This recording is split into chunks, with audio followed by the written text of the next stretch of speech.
ठीक है।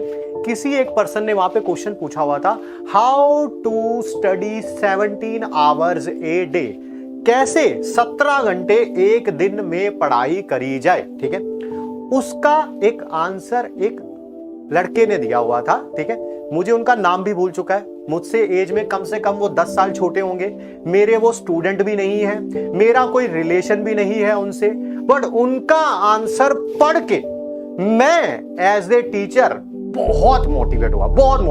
उन पर्सन की स्टोरी कुछ ऐसे है, मैं उनका नाम भूल चुका हूं, I am extremely sorry for that, मेरी प्रॉब्लम है, मैं नाम भूल जाता हूं। शायद उनका नाम संदीप था, बट मुझे नाम याद नहीं है। वो आज से 6-7 साल पहले आईआईटी बॉम्बे में पीएचडी कर रहे थे। उन्होंने बोला कि मैं गेट एग्जाम की तैयारी कर रहा था, मेरा बीटेक पास आउट हुआ था, मेरा कहीं पर भी अनफॉर्चुनेटली प्लेसमेंट नहीं हो पाया था, मेरी जॉब लग गई थी, मैंने जॉब छोड़ दी और मैंने सोचा कि मैं गेट एग्जाम की तैयारी करता हूं। ठीक, मेरा सिटिंग आवर्स जो हैं वो बहुत कम थे। मैंने देखा कि घर पर मतलब कि मैं या तो पढ़ाई नहीं कर पाता हूं, ड्रॉप लिया था मैंने ऑब्वियसली, ठीक है, या तो मैं पढ़ाई कर नहीं पाता हूं, और अगर पढ़ाई करता भी हूं तो मेरी एफिशिएंसी बहुत ज्यादा कम है। ठीक है, ठीक, तो एफिशिएंसी बहुत ज्यादा कम है। तो मैंने पता क्या सोचा, मैंने सोचा कि मैं ना अपना कोई लाइब्रेरी ज्वाइन कर लेता हूं घर के पास। ठीक है, और मैं पढ़ना शुरू करता हूं। ठीक, कह रहे मैं पहले दिन लाइब्रेरी गया और सारा दिन पढ़ने की कोशिश करी। मैंने ये देखा कि मेरी एफिशिएंसी पूरे दिन में सिर्फ 2 घंटे की थी, पूरे 2 घंटे की, यानी कि 10-12 घंटे पढ़ने की कोशिश करी तो सिर्फ कितने घंटे पढ़ पाया, एफिशिएंसी से सिर्फ 2 घंटे पढ़ पाया। ठीक है, मेरे माँ बाप भी मुझे डांटते रहते थे, स्पेशल उन्होंने रेफरेंस अपनी मदर का दिया हुआ था। मेरी मम्मी भी मुझे डांटती रहती थी कि तूने ड्रॉप ले लिया, तूने अपनी जॉब छोड़ दी और देख ले आज क्या हालत है, तू बिल्कुल नहीं पढ़ता है। ठीक है, 2 घंटे पढ़ा, कह रहा फिर मैंने धीरे धीरे बिल्डअप करना शुरू किया। जब तक 1-1.5-2 महीना बीता, तब तक मेरी वो जो एफिशिएंसी थी, मैं सुबह से लेकर रात तक लाइब्रेरी में रहता था। ठीक है, सुबह लगभग 10 बजे के करीब, शाम को लगभग 7 बजे के करीब वापस आ जाता था। मैंने देखा मेरी एफिशिएंसी जो है वो 4.5 आवर्स 5 आवर्स के आसपास पहुंच चुकी है। ठीक है, फिर मैंने ये सोचा सितंबर अक्टूबर आ चुका था तब तक, गेट का एग्जाम फरवरी के आसपास होता है। ठीक है, तो मैंने सोचा कि यार मैं तैयारी तो कर रहा हूँ, घर बैठ के तैयारी कर रहा था ऑब्वियसली मैं। ठीक है, सिर्फ सेल्फ स्टडी पे डिपेंड, मैं किसी नेशनल इंस्टीट्यूट की टेस्ट सीरीज ज्वाइन कर लेता हूँ। मैंने टेस्ट सीरीज ज्वाइन कर ली। अक्टूबर के एंड में मेरा पहला टेस्ट हुआ वहां पर, और ऑब्वियसली तब तक एफिशिएंसी बढ़ के थोड़ी 7-8-9 घंटे तक शायद आ चुकी थी। मैंने अपना पहला टेस्ट दिया, उसका जब रिजल्ट आया तो मैंने देखा कि मेरे बहुत ही खराब मार्क्स आए थे, बहुत ही खराब मार्क्स। जब मैंने उसका रिजल्ट लाइब्रेरी में देखा तो मैं रोने लग पड़ा। ठीक है, क्यों? क्योंकि मेरे को मेहनत करते हुए अभी 3-4 महीने हो चुके थे, धीरे धीरे मेरा लेवल भी बढ़ चुका था। मैंने 2 घंटे से शुरू किया था, आज मैं 7-8 घंटे पे था, बट रिजल्ट क्या था? 0।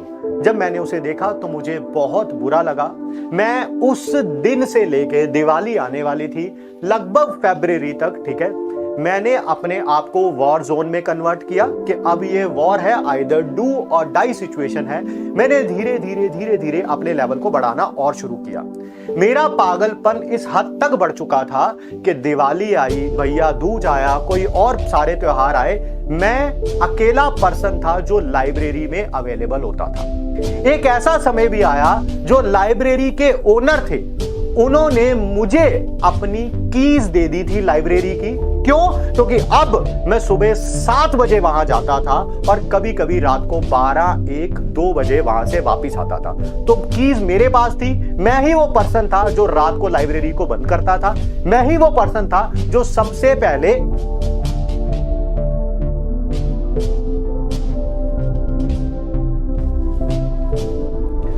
पहले लाइब्रेरी को आके खोलता था। सॉरी यार।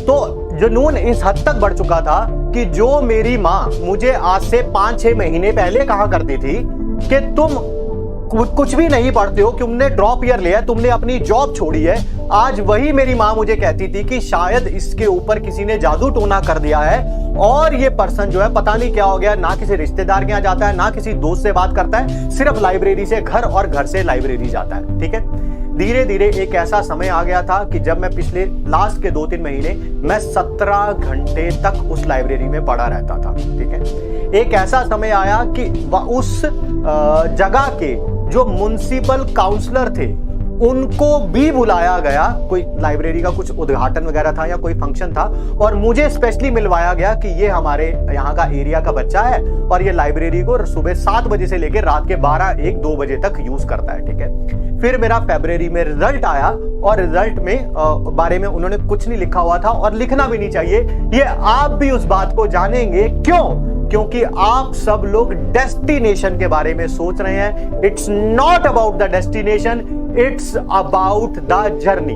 उनका रिजल्ट बहुत अच्छा आया होगा क्योंकि वो आईआईटी बॉम्बे में पीएचडी कर रहे थे, तो मेरे को लगता है कि ऑब्वियसली वो उसी पाथ से निकले होंगे, बट मुझे लगता है बहुत अच्छा किया उन्होंने रिजल्ट अपना नहीं बताया। क्यों? क्योंकि ये जर्नी है जो एक इंसान को बनाती है, रिजल्ट नहीं। तो होप सो आप भी अपने आप को पुश मारेंगे। It's all about the journey, it's not about the destination, ठीक है। मेहनत करते रहेंगे, आज नहीं तो कल किसी ना किसी एग्जाम में तो सफल होंगे। एग्जाम से भी ज्यादा मैटर करता है जिंदगी में सफल होना, और मुझे लगता है कि वो जरूर आप होंगे, ठीक है।